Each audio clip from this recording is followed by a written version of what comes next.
Irmãos, que a graça e a paz de Jesus esteja no teu coração, esteja sobre teus pensamentos e sobre as tuas emoções.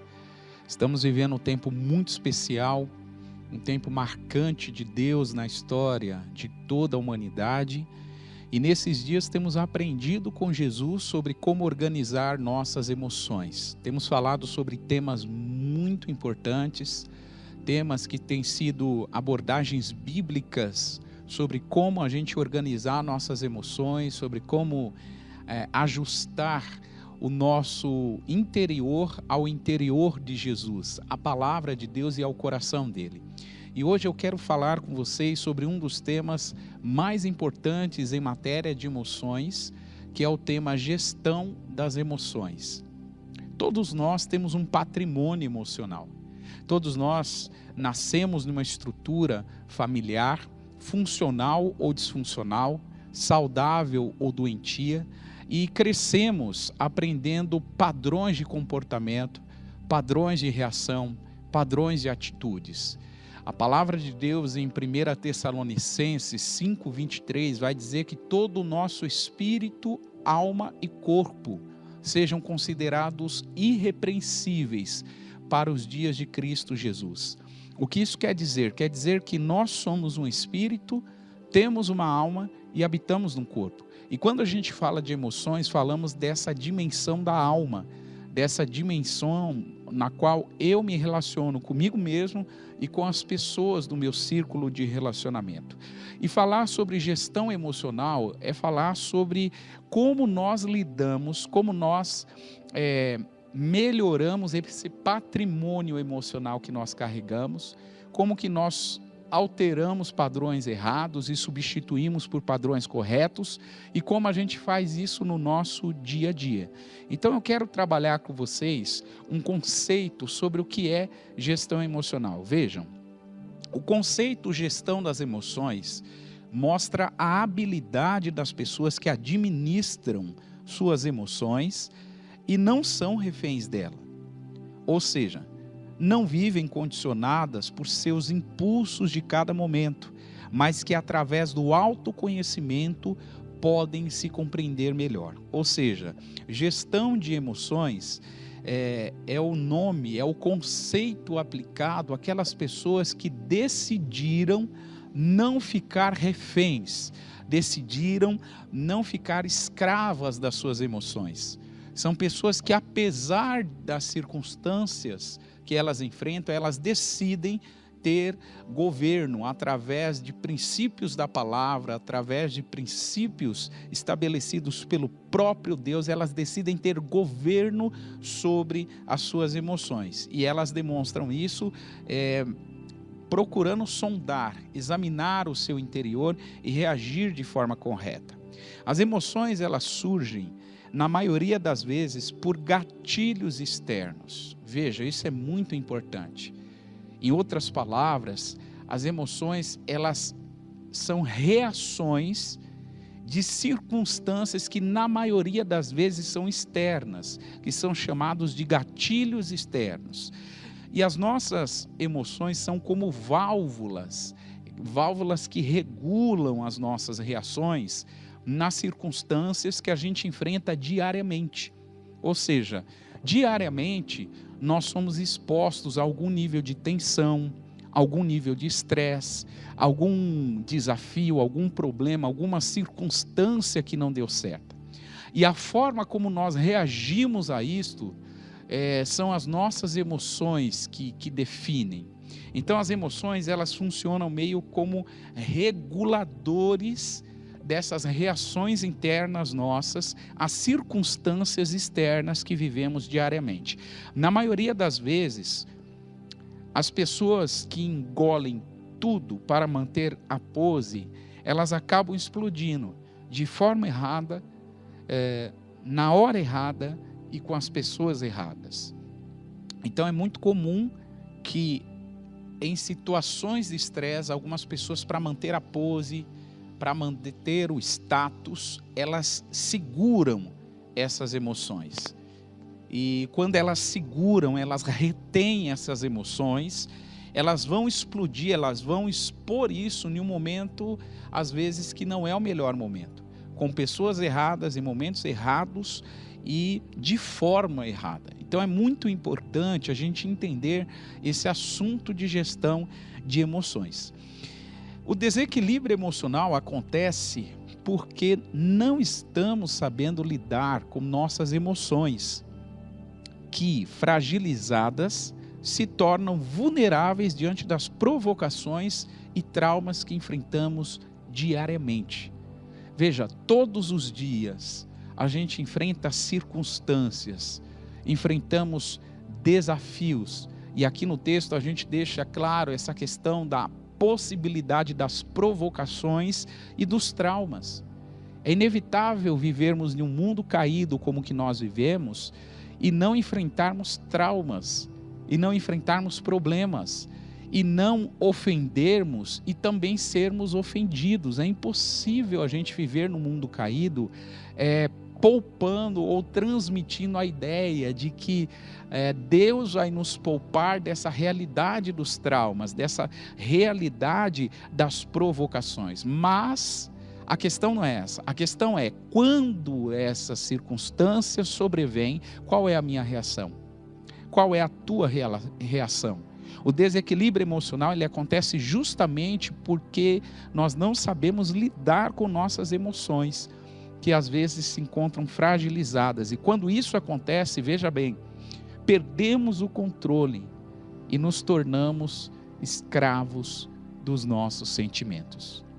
É baseado nesse conceito de gestão emocional que o sábio Salomão, em Provérbios 25, 28, ele disse: como a cidade derribada, que não tem muros, assim é o homem que não pode conter o seu espírito. Ou seja, o homem ou a mulher que não conseguem conter a sua reação, que reagem de qualquer forma, de qualquer maneira, expondo ou omitindo as suas emoções, porque se expor de uma maneira errada é um erro, é um equívoco, omitir as suas emoções também é. Então, gestão das emoções fala sobre isso, fala sobre a gente conseguir interpretar, conseguir ler, conseguir identificar as emoções que a gente carrega, filtrando elas de uma maneira adequada, correta e reagindo, expondo elas na intensidade certa, com as palavras certas e no momento certo com as pessoas certas. Eu quero mostrar para você na Bíblia um exemplo que é muito inspirador. Um exemplo de alguém que tem muito a nos ensinar sobre essa questão de como fazer uma boa gestão das suas emoções. E este alguém é Neemias. Eu coloquei nessa tela uma frase de Neemias, e Neemias, quando volta para Jerusalém, você conhece a história, ele ficou responsável por reconstruir as muralhas de Jerusalém que estavam caídas, e de uma forma simbólica, as muralhas caídas tem a ver com aquele texto que nós acabamos de ler, Provérbios 25, 28, que fala que como muralhas caídas, assim é um homem que não pode conter o seu espírito. Então, em certo sentido, havia uma semelhança a obra de reconstrução que Neemias ia fazer em Jerusalém com a obra de reconstrução que Deus faz em nosso interior, organizando as nossas emoções, fortalecendo o nosso interior, trazendo paz e abençoando o nosso coração. Então Neemias, em um dos momentos chaves da reconstrução das muralhas, ele usou essa expressão: levantemo-nos e edifiquemos. Em outras palavras, as muralhas da cidade não podem ficar caídas. Por isso, vamos nos levantar e vamos reedificar.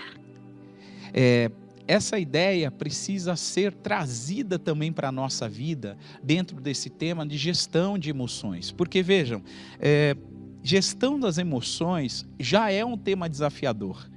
E imagina a gestão das emoções nesses tempos difíceis que a gente vive, nesse pós-pandemia, nesse cenário de caos mundial, onde muitos líderes, muitas pessoas, muitas famílias, muitos profissionais muitos cidadãos estão buscando resposta para os seus dilemas e tendo que aprender a lidar com as suas emoções. Então, se gestão das emoções já é um desafio, imagine esse assunto dentro de um cenário desafiador que nós vivemos nesses tempos difíceis.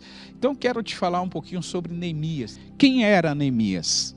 Neemias era copeiro do rei persa Artaxerxes.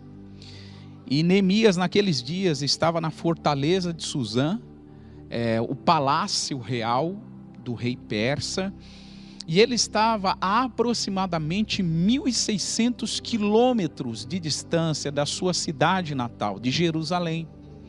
E com essa distância de mais ou menos 1.600 quilômetros, o coração de Neemias não estava distante da sua cidade natal, pelo contrário, Neemias estava preocupado, ele estava sensível às realidades do seu povo, que chorava, que lamentava a destruição da cidade de Jerusalém por causa da invasão dos babilônicos. Então, Neemias, além de estar com o coração próximo às realidades, à sensibilidade que o seu povo estava vivendo, Neemias também, ele começa o livro dele, o livro de Neemias, ele começa com uma pergunta-chave. E que pergunta-chave é essa? Acompanhe comigo Neemias capítulo 1, do verso 1 ao 3. As palavras de Neemias, filho de Acalias. E sucedeu no mês de Quisleu, no ano 20º, estando eu em Suzã, a fortaleza, que veio Anani, um de meus irmãos, ele e alguns de Judá. E perguntei-lhes pelos judeus que escaparam e que restaram do cativeiro e acerca de Jerusalém. E disseram-me, os restantes que não foram levados para o cativo, lá na província estão em grande miséria e desprezo, e o muro de Jerusalém fendido, e as suas portas queimadas a fogo. Ou seja, em outras palavras, o Neemias, ele percebe que pelo relatório que esse judeu traz, Anani traz para ele lá em Suzã, lá na Pérsia, esse relatório fez o Neemias se preocupar, fez o Neemias se aproximar às realidades do seu povo, que estava sofrendo, que estava, como diz o texto, em grande miséria e desprezo. E Neemias, ele ouve o relatório se aproximando daquela realidade. Ele ouve o relatório envolvendo as suas emoções naquilo que Anani estava falando para ele. Tanto é que depois desse momento, a gente vai começar a aprender como fazer a gestão das nossas emoções em tempos difíceis, através da reação de Neemias, quando ele recebe esse relatório de Anani. Então, a pergunta é: como fazemos gestão das nossas emoções? Como fazer isso? Em primeiro lugar, nós precisamos aprender a reagir corretamente. Quando Neemias ouve o relatório de Anani, no versículo 4 de Neemias capítulo 1, diz o seguinte: e sucedeu que, ouvindo eu estas palavras, assentei-me e chorei, e lamentei por alguns dias, e estive jejuando e orando perante o Deus dos céus. Olha que interessante, quando Neemias ouve o relatório, a primeira atitude que ele tem é se assentar e chorar, lamentar, jejuar e orar por alguns dias. Em outras palavras, o Neemias, ele vai lidar com o impacto nas emoções dele, daquela notícia que chegou de destruição da sua terra natal. Em outras palavras, o Neemias começa a filtrar aquela experiência de dor, e na ministração passada do Organizando Emoções, a gente aprendeu a ressignificar experiências de dor. Se você puder acompanhar, puder voltar nessa ministração e assistir, foi muito abençoador para nós, porque nós aprendemos como ressignificar as experiências dolorosas da vida. E aqui, o Neemias, ele vai ressignificar E ele percebe que num primeiro momento ele absorve a notícia, ele senta, ele chora. Em outras palavras, ele entra em um luto por aquela experiência de dor. A pergunta que a gente faz nesse momento é: como reagimos a uma má notícia? Quando a má notícia chegou para o Neemias, ele se assentou, chorou, lamentou, jejuou, ele orou. E como nós reagimos a uma má notícia? E quando uma má notícia chega, qual é ou quais são as emoções que nós envolvemos nessa reação? As nossas reações revelam muito de quem nós somos e de quais valores e princípios carregamos. As nossas emoções falam muito de quem nós somos. E as emoções de Neemias estavam dando um testemunho, dando um depoimento sobre quem era Neemias. Reagir bem ou reagir mal tem a ver com para onde e para quem nós estamos olhando. Veja, a reação de Neemias mostra que ele estava olhando para a pessoa certa, que era Deus, e estando no lugar certo. Ou seja, ele estava olhando para onde? Para o local certo, para a experiência certa que Deus tinha colocado no coração dele. Ou seja, ele mesmo estando em Suzã, a 1.600 quilômetros aproximadamente de Jerusalém, ele estava olhando para a sua cidade natal, Jerusalém. E mais do que isso, ele estava olhando para o Deus de Israel, o Deus daquela cidade, o Deus daquele povo, o Deus dele. Então, a gente precisa aprender, em primeiro lugar, a reagir corretamente para fazer uma boa gestão das nossas emoções. No capítulo 1 e verso 5 de Neemias está escrito: e disse: Ah, Senhor Deus dos céus, Deus grande e terrível, que guardas o conserto e a benignidade para com aqueles que te amam e guardam os teus mandamentos. Olha a reação de Neemias. Ele vai orar ao Deus dos céus, ao Deus grande e terrível. Ele vai invocar a aliança, né? A expressão conserto significa aliança, a aliança que o Deus dos céus tinha com ele, tinha com o povo dele. Percebe que Neemias ele faz questão de invocar Deus, invocar a aliança que Deus tinha para com aquele povo, invocar a bondade e o amor de Deus, refletidos na promessa que Deus tinha para aquele povo. Então, nós percebemos aqui um cuidado com a reação que Neemias tem. A palavra em 1 Pedro 5,7 vai dizer que nós precisamos lançar sobre ele, assim como Neemias lançou sobre o Senhor Deus dos céus todas as suas ansiedades. Em 1 Pedro 5,7, o apóstolo Pedro ensina que a gente deve lançar sobre ele toda a nossa ansiedade, porque ele tem cuidado de nós. Em outras palavras, quando a gente lança sobre ele as nossas ansiedades, a gente começa a descobrir um caminho para enfrentar os desafios com perseverança. As soluções que nós precisamos, elas estão aos pés do Senhor. Elas estão na confiança do Senhor. Elas estão em lançarmos as nossas ansiedades, preocupações, medos, inseguranças diante do Senhor. Então, o que o apóstolo Pedro fala no Novo Testamento, Neemias já estava fazendo lá no Antigo. Em outras palavras, lançando sobre Deus a ansiedade dele por aquela má notícia da destruição de Jerusalém que tinha chegado para ele aqueles dias. Então, Neemias tinha convicção que só seria parte da solução se ele olhasse para si mesmo como parte do problema. Isto é muito importante, irmãos.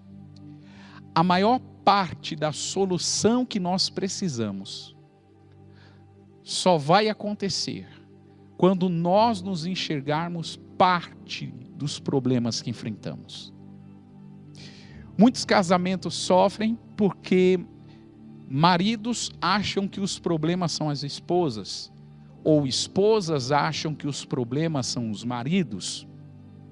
Muitos relacionamentos entre pais e filhos sofrem porque filhos acham que o problema são os pais e pais acham que os problemas são os filhos. Quer dizer, há uma isenção de responsabilidade. O problema sempre está com o outro e nunca comigo.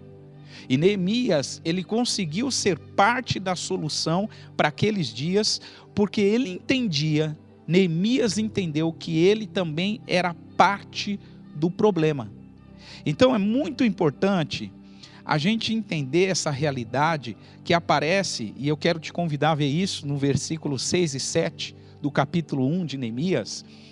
Diz assim: estejam, pois, atentos os teus ouvidos e os teus olhos abertos para ouvires a oração do teu servo, que eu hoje faço perante ti, de dia e de noite, pelos filhos de Israel, pelos teus servos, e faço confissão pelos pecados dos filhos de Israel, que pecamos contra ti. Também eu e a casa do meu pai pecamos. De todo nos corrompemos contra ti e não guardamos os mandamentos, nem os estatutos, nem os juízos que ordenastes a Moisés, teu servo. Percebe, irmãos, que o Neemias, quando vai orar, ele se inclui como pecador. Ele se considera também um pecador. Ele não ora a oração do publicano, do fariseu, que está lá em Lucas 18. Ele não ora aquela oração hipócrita, apontando os erros, as falhas e as culpas do outro. Pelo contrário, o Neemias vai orar a oração do publicano. Ele bate no peito publicano. A palavra diz que o publicano nem quer erguer a cabeça aos céus, ele com sua cabeça baixa, ele diz: Senhor, tem misericórdia de mim, pecador. E essa é a oração de Neemias. Neemias não ora falando que Israel é culpada, que os judeus estão em pecado, mas o Neemias faz uma confissão sincera, se englobando, se incluindo como parte do problema. E só quem é parte do problema também será parte da solução. Por isso que ele confessa o pecado dele, o pecado do pai. Ele fala que houve corrupção por parte deles, que eles não guardaram os mandamentos do Senhor, que foram ordenados por Moisés. Então, primeiro ponto, irmãos, para a gente fazer uma boa gestão das nossas emoções, a gente precisa aprender a reagir corretamente.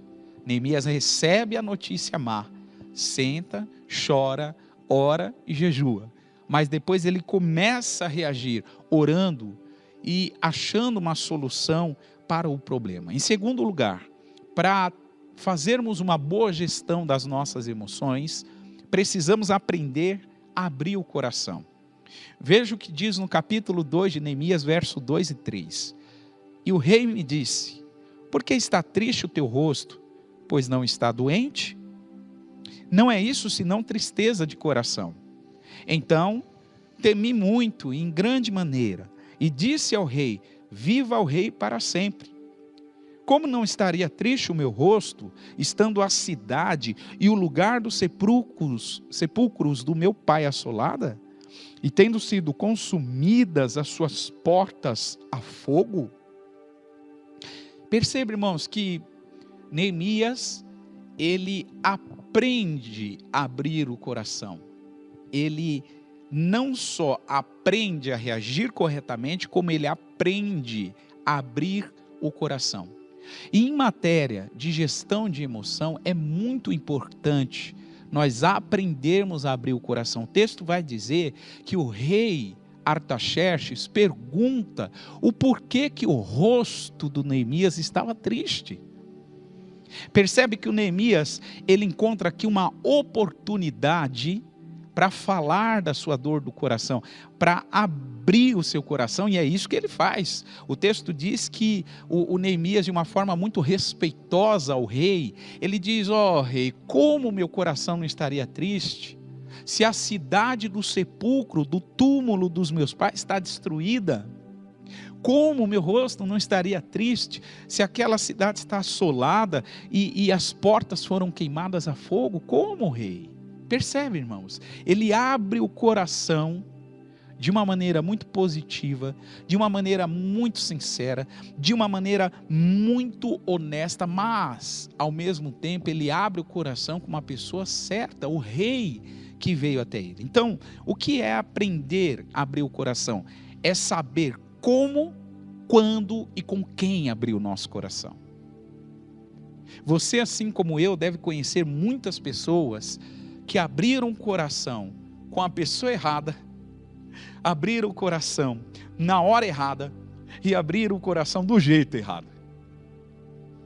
E quando a gente aprende a fazer uma boa gestão das nossas emoções, a gente aprende quando abrir o coração, com quem abrir e de que jeito abrir. Quando, como e com quem. Então é muito importante que em matéria de aprender a lidar com as nossas emoções, a gente saiba que é importante aprender a abrir o coração. E abrir o coração precisa ser um treinamento, a gente precisa ouvir de Deus e encontrar pessoas certas. E nós precisamos abrir o coração na hora certa e precisamos abrir o coração do jeito certo. Que foi o que Neemias fez no capítulo 2, verso 2 e 3. Ou seja, Neemias demonstrou autenticidade, ele não escondeu os seus sentimentos.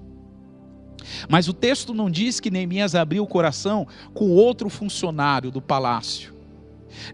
O texto não diz que Neemias abriu o seu coração com Ananias, que veio trazer a notícia lá de Jerusalém. Não, o texto diz que ele abriu o coração com o rei, quando o rei perguntou para ele.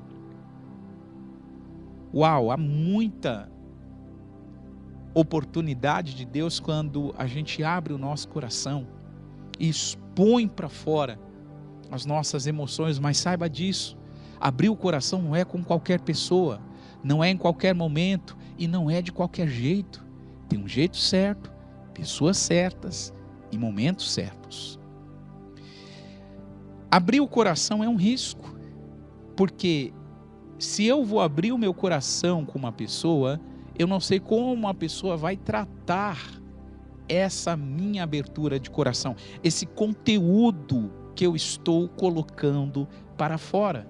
Então, é um risco abrir o coração? É, mas quando a gente abre o coração do jeito certo, e para as pessoas certas, pode ter certeza de algo, isso é restaurador, isso traz cura, isto traz saúde para as nossas emoções, porque estaremos praticando um princípio da palavra de Deus. Veja o que está escrito em Gálatas, capítulo 6 e verso 2, levai as cargas uns dos outros e assim cumprirei a lei de Cristo.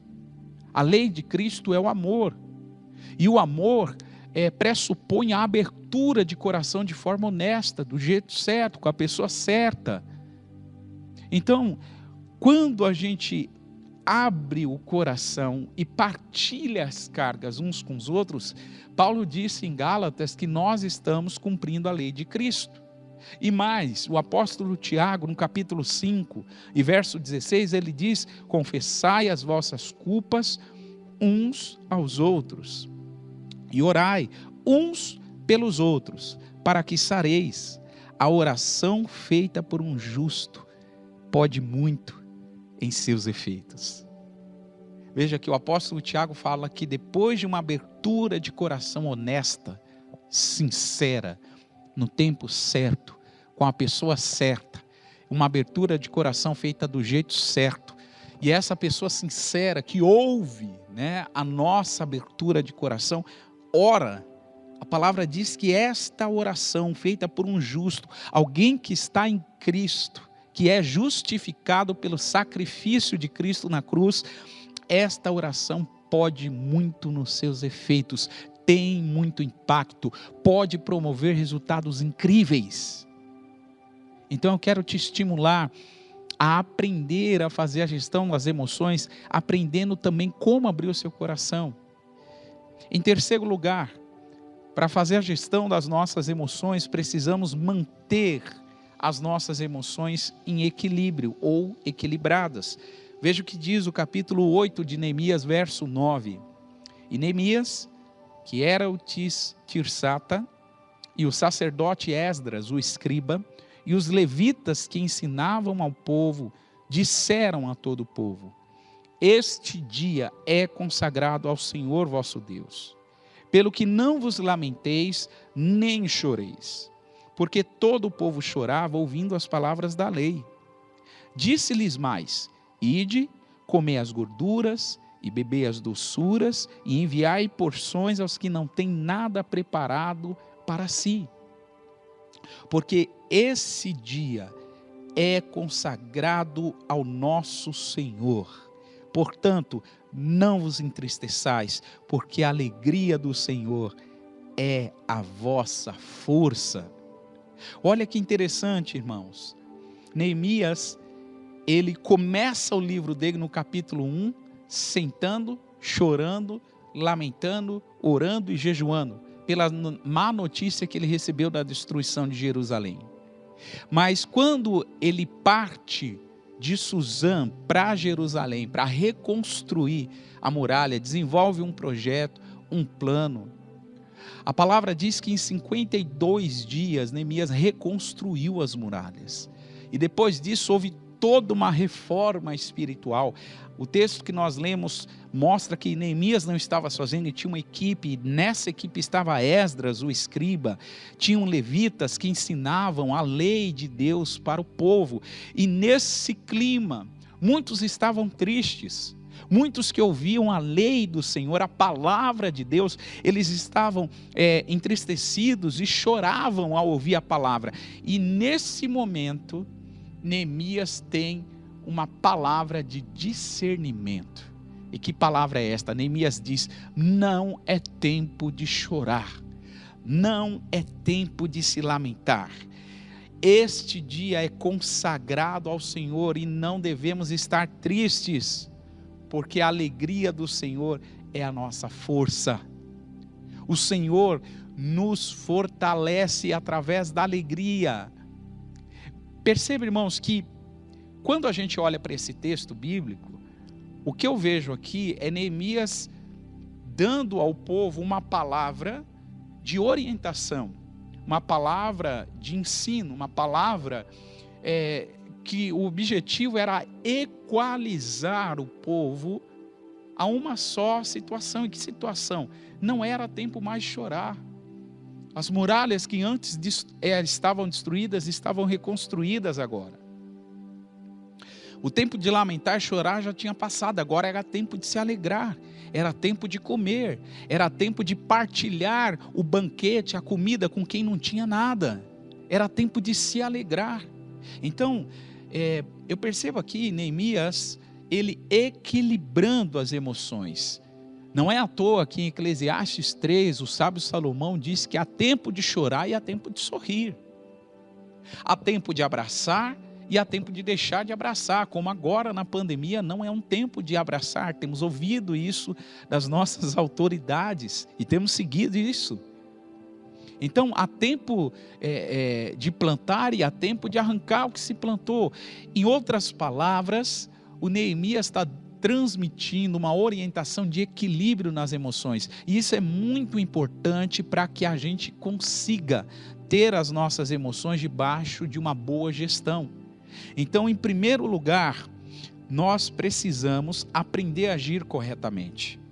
Em segundo lugar, nós precisamos aprender a abrir o nosso coração. E em terceiro lugar, eu tenho que aprender a manter as minhas emoções equilibradas, reconhecer o tempo de tristeza, reconhecer o tempo de luto, mas também reconhecer o tempo de se alegrar, de celebrar, de festejar. Quando a gente tem as nossas emoções equilibradas, a gente aprende a lidar com a tristeza. E eu quero encerrar respondendo essa pergunta: como lidamos com a tristeza? Esses são dias de intensos desafios. Muitas pessoas estão abatidas, frustradas, talvez desanimadas, porque tinham um projeto de vida para 2020. Todos os projetos de vida para 2020 foram abalados. Isso não é uma exclusividade tua que me acompanha nessa transmissão. Pedro, na primeira carta, capítulo 5, e verso 8 e 9, Pedro chega a dizer que as aflições que o cristão sofre não é uma exclusividade dele, mas é algo que acontece com todos os irmãos ao redor do mundo. Então eu preciso te dizer isso, a sua tristeza, a sua decepção, o seu desânimo não é uma exclusividade só tua, mas em Deus nós temos esperança. Nós temos uma saída, nós temos como fazer uma boa gestão das nossas emoções nesse tempo, reconhecendo sim um tempo de lamentar e chorar, mas reconhecendo também o tempo de se levantar e reedificar as nossas emoções, nos fortalecer para seguir a vida. Então eu quero concluir mostrando para você 4 formas de lidar com a tristeza. Número 1, ouça as pessoas ao teu redor. Não se isole. A palavra diz em Provérbios que aquele que se isola busca os seus próprios interesses e se rebela, se revolta contra a verdadeira sabedoria. Não se isole. Fale com as pessoas que estão ao seu redor. Procure cultivar relacionamentos de confiança para que você consiga abrir o seu coração com pessoas certas, no tempo certo e do jeito certo. Em segundo lugar, nós lidamos com a tristeza não entrando pelo caminho da autopunição e da autocomiseração. O que isso quer dizer? Você não deve se punir pelos projetos que não deram certo. Se algum projeto na tua vida não deu certo, é hora de você sentar, refletir, pensar, orar, como Neemias fez, e reconstruir as suas muralhas, a sua saúde emocional, buscar abrir o seu coração e não ficar se autopunindo como se fosse o final da sua vida. Ei, não é o final da sua vida.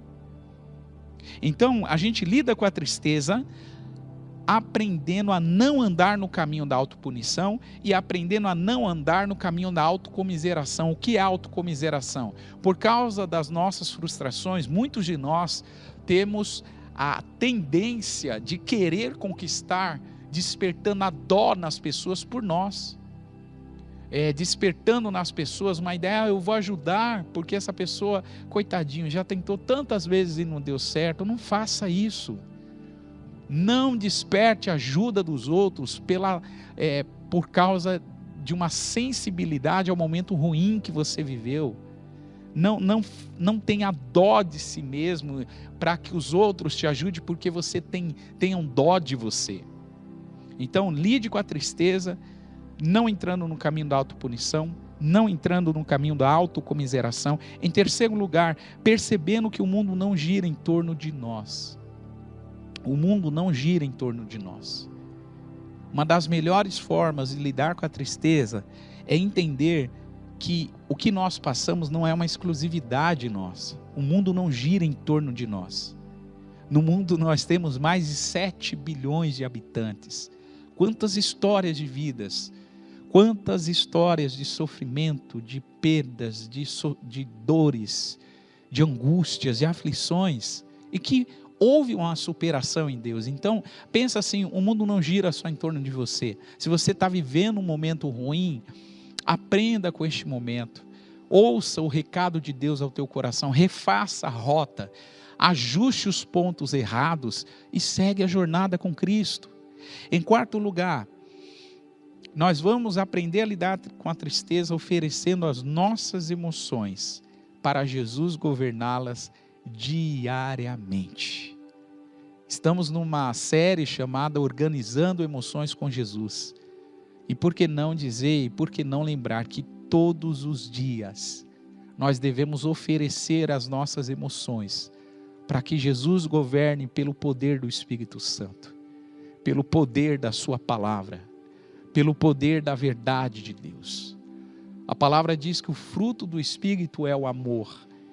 E esse fruto do Espírito, que é o amor, ele traz desdobramentos, fantásticos para a nossa vida e para a nossa história: alegria, paz, mansidão, domínio próprio, que é a temperança, que é a inteligência emocional, que é o equilíbrio nas nossas emoções.